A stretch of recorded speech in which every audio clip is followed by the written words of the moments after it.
Docu homenaje al maestro Miguel Soler Roca. Resistencia y esperanza. Primer año IFD 2025. Miguel Soler Roca. Un maestro para siempre. 1922. Nacimiento y primeros años. El 13 de diciembre de 1922, en Barcelona, vino al mundo Miguel Soler Roca. Nació en un hogar modesto donde el trabajo duro y la escasez eran cotidianos. Esa infancia lo marcó para siempre. Aprendió a mirar de frente la pobreza y la desigualdad sin apartar la vista. La mirada de la infancia nos enseña lo que no debemos olvidar en la vida adulta. 1936, 1939, guerra y exilio. Cuando tenía apenas 14 años, estalló la Guerra Civil Española. Su niñez se quebró con el estruendo de las bombas. Junto a su familia emprendió la huida. Primero Francia, luego Uruguay. El desarraigo se volvió cicatriz, pero también raíz de compromiso. Frases de Soler. Cuando por primera vez actué frente a niños descalzos, sucios, hambrientos, comprendí que ser educador era realmente un compromiso, simultáneo con la realidad cargada de problemas y el ideal poblado de esperanzas. Educar es comprometerse con cada vida, con cada circunstancia, con cada desafío de los que nos rodean. La escuela no puede ser solo un edificio, debe ser el corazón palpitante de la comunidad. Década de 1940, formación como maestro. Ya en Montevideo ingresó a la escuela normal y abrazó el magisterio. Su primer destino fue una escuela rural en el norte del país, una unitaria, 6 cursos primarios, más de 60 niños y solo un ayudante. Allí descubrió la crudeza de la pobreza campesina y allí nació su convicción. La escuela debía ser más que aulas, debía convertirse en comunidad, en vida compartida. Cada niño merece ser conocido, cuidado y acompañado, no solo instruido. 1949. Formación internacional. Una beca de la UNESCO lo llevó a Francia. El contacto con pedagogos del mundo entero lo puso frente a nuevas ideas. La educación fundamental, la que no separa el pan del conocimiento ni la tierra del libro. Semillas que pronto germinarían en América Latina. Aprender del mundo es también aprender de uno mismo y de las raíces de cada cultura. 1950, 1954. Plan de escuelas rurales. De regreso, junto a Julio Castro y otros colegas, impulsó el Plan de Escuelas Rurales. La meta era clara, que el maestro no quedara aislado, que la escuela se abriera al pueblo, que la comunidad se sintiera parte de la educación. El maestro aislado no educa. La educación florece donde hay cooperación y comunidad. 1954. Creación del primer núcleo escolar experimental de la mina. Ese mismo año presentó un proyecto audaz al Consejo de Primaria. El núcleo escolar experimental de la mina. Fue aprobado por 3 años, aunque su eco resonó mucho más lejos. La idea era revolucionaria para la época. Crear una escuela central con varios anexos en la zona, articulados por un equipo técnico interdisciplinario. No se trataba solo de enseñar a leer y escribir. Agrónomos enseñaban a cultivar mejor la tierra. Enfermeras cuidaban la salud de los niños. Especialistas en arte y hogar acercaban la cultura y la vida práctica a la escuela. La mina no fue un edificio, fue un centro comunitario vivo. Se organizaban huertas escolares para alimentar a los niños y enseñar a producir. Talleres de oficios para las familias. Actividades culturales que iluminaban la vida del pueblo. Soler recorría a caballo las estancias para conseguir leche y carne, y desde Montevideo llegaban donaciones de ropa y calzado. Era una escuela que desbordaba los muros. La comunidad entera era parte del proceso educativo. Poner al alcance de las gentes estímulos y razones para que ellas ansíen vivir en ese mundo mejor y por sus fuerzas hagan posible su advenimiento. Una escuela que no toca la vida real no educa. Enseñar es también acompañar la vida de la comunidad, no solo transmitir conocimiento. Cada huerta, cada taller, cada sonrisa de niño es un aula que enseña más que un libro. 1954. 1961. La Mina, escuela y comunidad. Durante esos años, la Mina fue un laboratorio de esperanza. Cada niño, cada familia participaba de algo más grande que la instrucción escolar. Era una experiencia de dignidad compartida. Pero en 1961, las autoridades decidieron desarticular el proyecto. 1961. Renuncia indeclinable. Por su resolución de 13 de marzo de 1961, el Consejo de Enseñanza Primaria suprimió la sección Educación Rural y modificó sustancialmente el funcionamiento del Instituto Normal Rural, de las misiones sociopedagógicas y del núcleo de la mina. El movimiento favorable a una nueva escuela rural padeció una larga etapa de desaliento, tensión y desmantelamiento material y conceptual. Yo presenté renuncia al cargo de director del núcleo. No describiré en detalle aquel triste período. Lo he hecho con prolijidad en mi libro Réplica de un maestro agredido, publicado en Montevideo en 2005. Veamos cómo María Hortensia Coronel y María Inés Ovaldía resumían la peripecia del núcleo en su programa de televisión Caleidoscopio y atribuían a razones políticas y económicas la finalización de nuestros trabajos. No pudo venir. Miren este personaje, con su asadita, haciéndose su lugar allí. Estamos hablando de una experiencia educativa, recién veíamos en un pizarrón allí como alguien representaba a través de lo que eran las imágenes con tiza, lo que podía ser una prenda, porque era una experiencia educativa que justamente apuntaba... Era una experiencia integral, o sea, era un trabajo con comunidad. Ese era el tema. La experiencia nació de una estadía de Soler en Ecrifal, lugar donde después estuvo trabajando, después que se fue de Uruguay como subdirector, y él allí trajo los principios de la educación fundamental al Uruguay y planteó esta primera experiencia. Vamos a recordar qué es el CREFAL. El CREFAL es el Centro Regional de Educación Fundamental para América Latina, que tiene su sede en México, en Pascua. Todavía existe. Y todavía se acuerda muy bien de los uruguayos que estudió por allí, Abner Prada, Soler y algún otro. Digo, el Soler vino al Uruguay y planteó al entonces Consejo de Primaria una experiencia para la educación rural, pero siempre teniendo claro que no era solamente trabajar dentro del marco de la escuela, que había que trabajar con todo el mundo, con la comunidad, con la familia, con todo el mundo.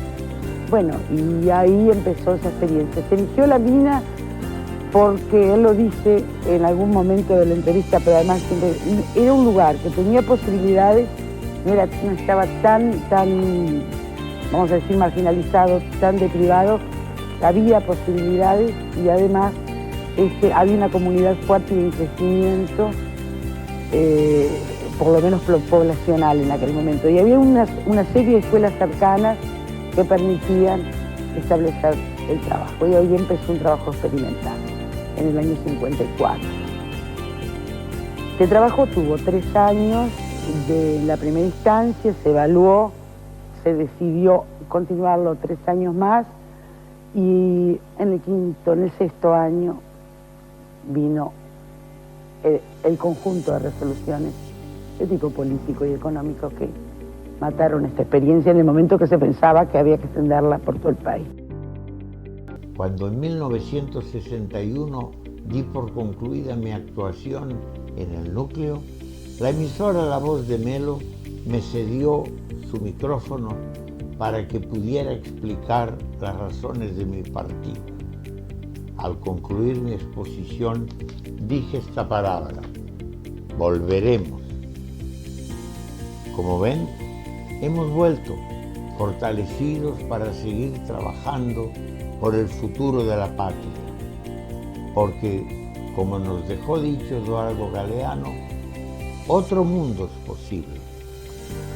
A mi juicio, lo más positivo fue la coincidencia intencional de esos actos con la creación en Cerro Largo de 2 nuevas colonias del Instituto Nacional de Colonización, la colonia Miguel Soler, Misiones Sociopedagógicas, y la colonia Maestro Julio Castro.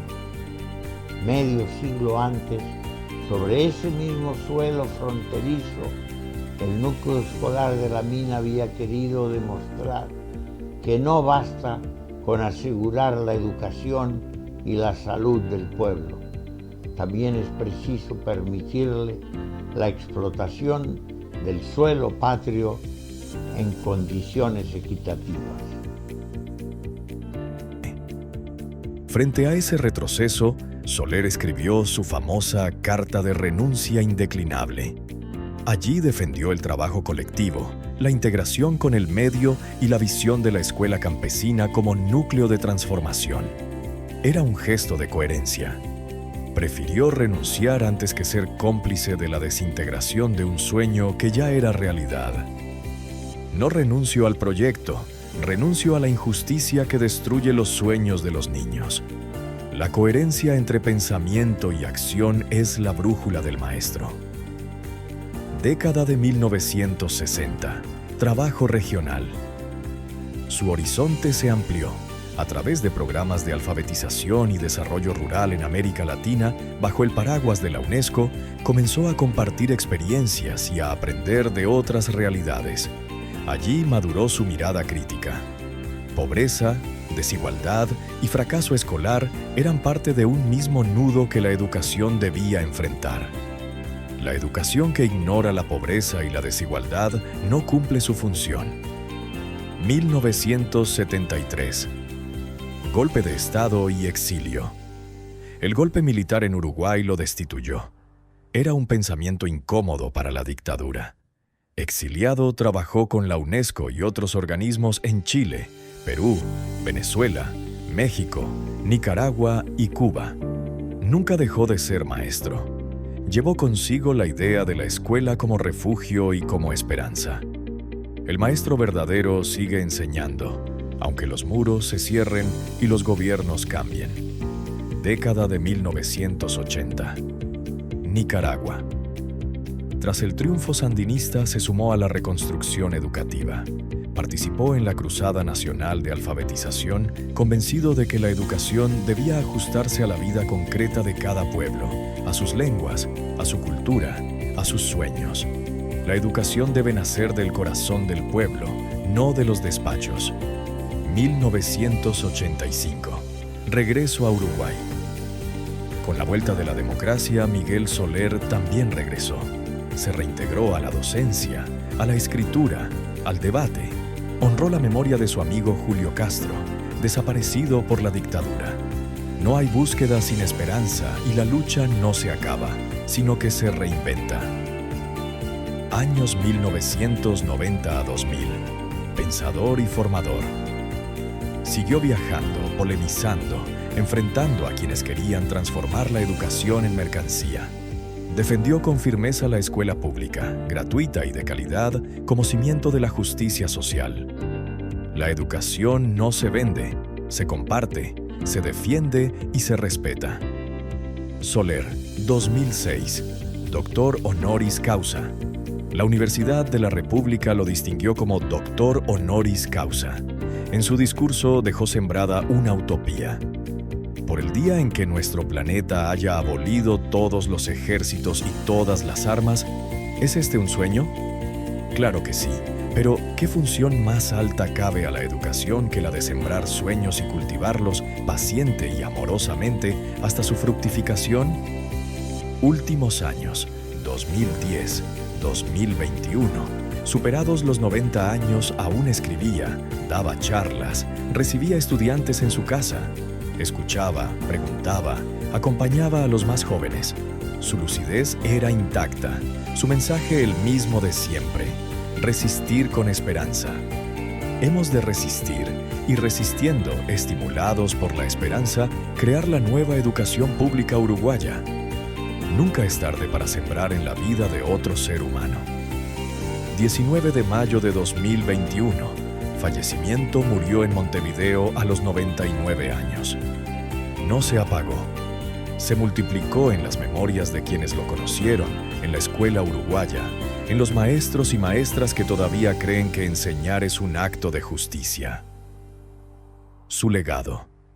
El proyecto de la mina fue mucho más que escuela. En 1954, Miguel Soler Roca dio vida a uno de los sueños pedagógicos más audaces del Uruguay rural con el núcleo escolar experimental de la mina.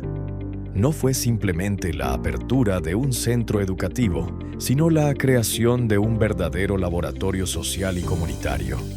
La mina nació de la idea de que la escuela debía tocar cada aspecto de la vida de la comunidad.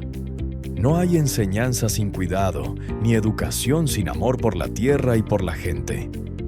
La idea era tan clara como revolucionaria: una escuela central rodeada de varias escuelas seccionales, todas enlazadas por un mismo equipo de trabajo. No se trataba solo de enseñar a leer, escribir o sumar. Se trataba de que la escuela dialogara con la vida cotidiana de las familias campesinas, que se transformara en un corazón latiendo en medio del campo. Cada disciplina sumaba al mismo objetivo: que la escuela no fuera un refugio aislado, sino una herramienta para mejorar la calidad de vida de toda la comunidad. La educación se mezclaba con la producción, la salud, la cultura y la solidaridad. La experiencia se convirtió en una referencia pedagógica en toda América Latina. Varios especialistas viajaban hasta allí para conocer de primera mano cómo funcionaba un proyecto capaz de unir educación, producción y cultura en un mismo espacio. En la mina se ensayaba con valentía lo que luego se llamó educación integral o escuela comunitaria. La mina era mucho más que un experimento. Era una prueba viva de que la educación podía transformar la realidad campesina. El cierre de la mina dejó una herida, pero también una semilla indestructible. Décadas más tarde, la experiencia seguiría siendo recordada como una de las iniciativas más visionarias en la historia educativa del Uruguay.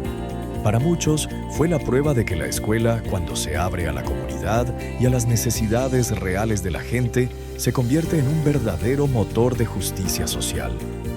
La educación que no se abre a la comunidad es como un río sin cauce. Los niños de la mina me enseñaron más que cualquier libro o conferencia. La vida de Miguel Soler Roca es un hilo continuo de coherencia y entrega.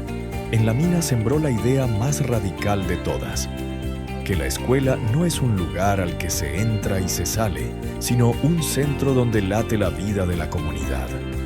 Allí mostró que enseñar no es repetir contenidos, sino cuidar, alimentar, acompañar, cultivar. Su biografía nos recuerda que la educación no puede limitarse a las paredes del aula. Debe abrir ventanas, tender manos, prender luces en los rincones más oscuros.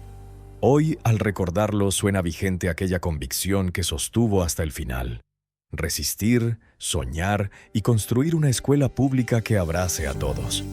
La escuela es un sueño compartido. Educar es mantenerlo vivo cada día.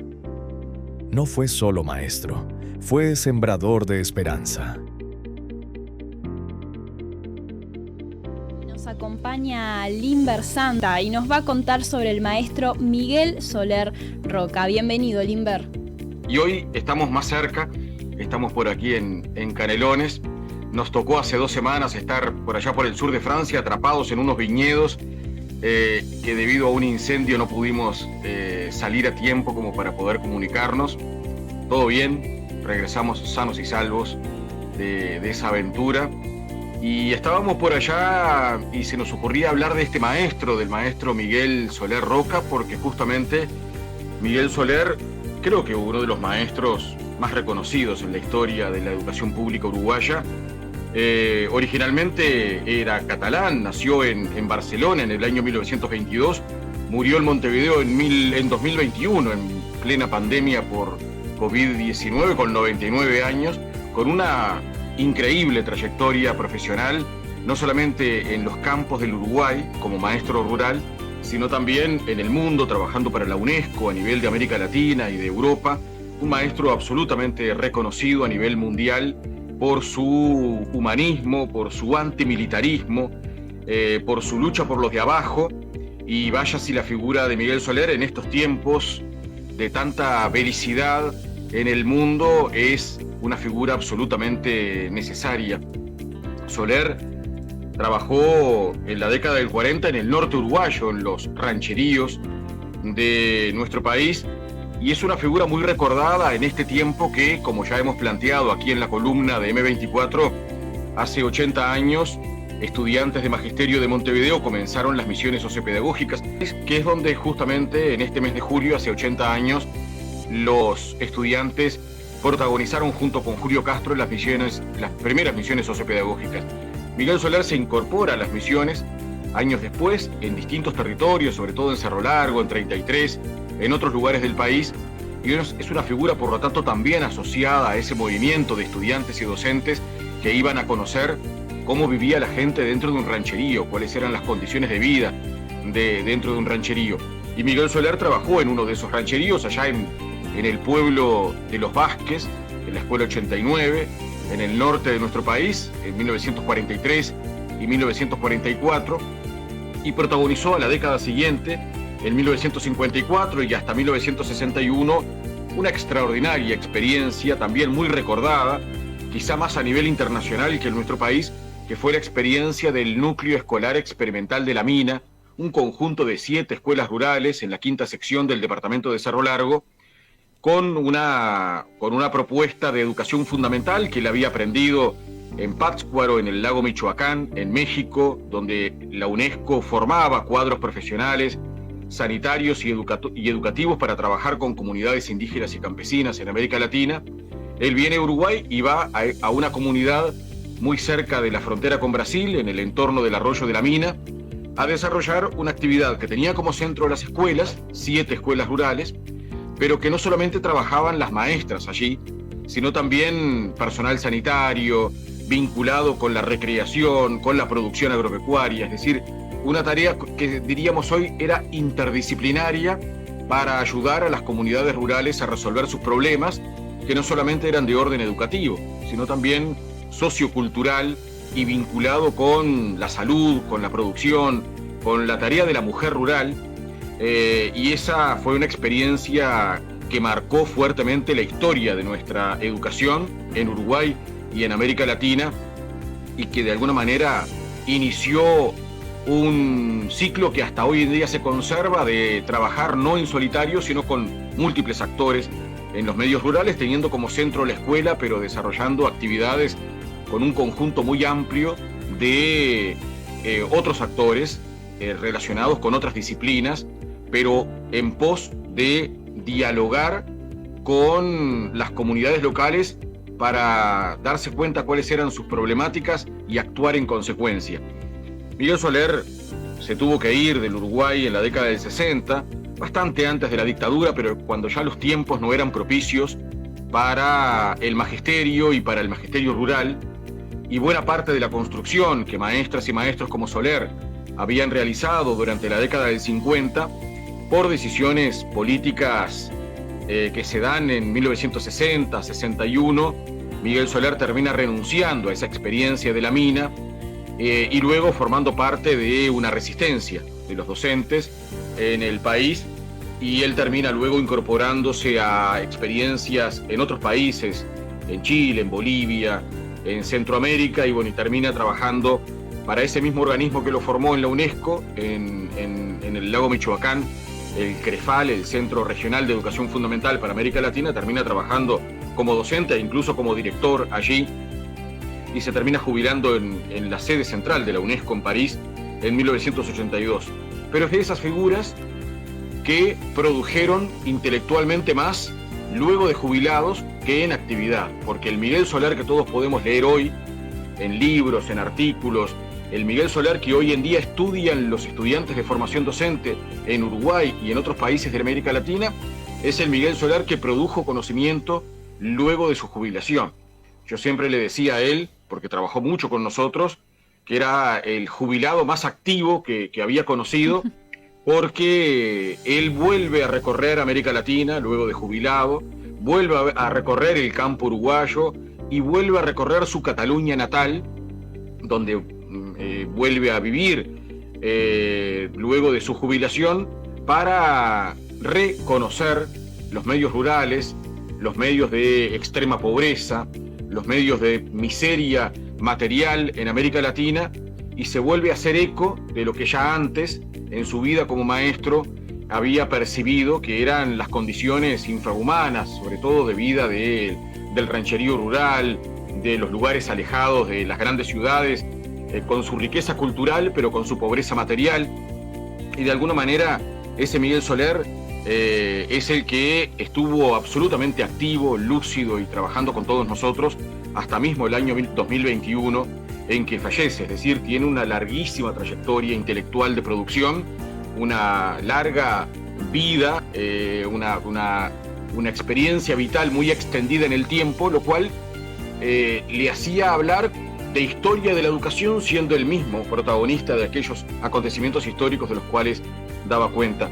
Y quiero terminar con alguna reflexión vinculada con el Miguel Soler de a pie, el Miguel Soler de la vida cotidiana, que lo invitábamos a trabajar con estudiantes de magisterio, y él venía, y recuerdo muy, muy bien, cuando mucho antes del conflicto actual en la Franja de Gaza y en Cisjordania, en otro anterior conflicto donde Israel estaba invadiendo con bombas y misiles el Líbano, particularmente algunos barrios de Beirut. Entonces él viene a trabajar con los estudiantes, convocado por nosotros para hablar de la historia de la educación rural, para hablar de su propia vivencia como maestro rural y como protagonista de aquellas experiencias que comentábamos. Y él viene apesadumbrado un día al Centro Nacional de Formación de Maestros Rurales, Agustín Ferreiro, aquí en Canelones.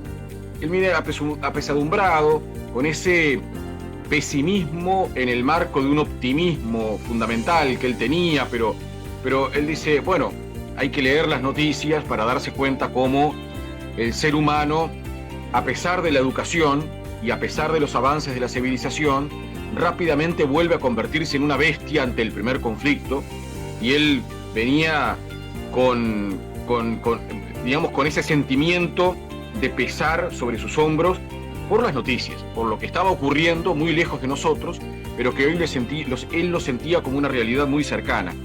Y nos dijo algo que es absolutamente trascendente en aquel momento, hace quizá 8 o 10 años de eso, y sigue siendo aún más trascendente hoy. Él dice, un buen docente, y esto se lo decía a estudiantes de formación docente, un buen docente debe leer los diarios. Claro que no lo decía en forma literal, no es que había que comprar el diario todos los días, pero él decía, un buen docente debe leer los diarios, es decir, debe estar enterado de lo que sucede en su entorno inmediato, donde trabaja como docente, pero también en las antípodas, porque nada de lo humano le debe resultar ajeno.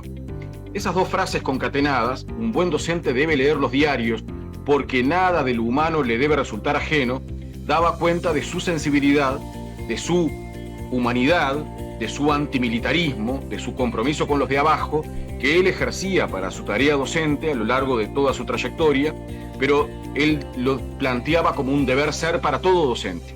Esta cuestión de estar al tanto de lo que sucede y de alguna manera ser sensible a lo que les pasa a mujeres, a hombres y a niños, aún a miles de kilómetros de donde nosotros trabajamos como docentes. Pero nada de lo humano, ocurra donde ocurra, nos debe resultar ajeno. Ese era el Miguel Soler que hoy queríamos rescatar para ustedes en esta columna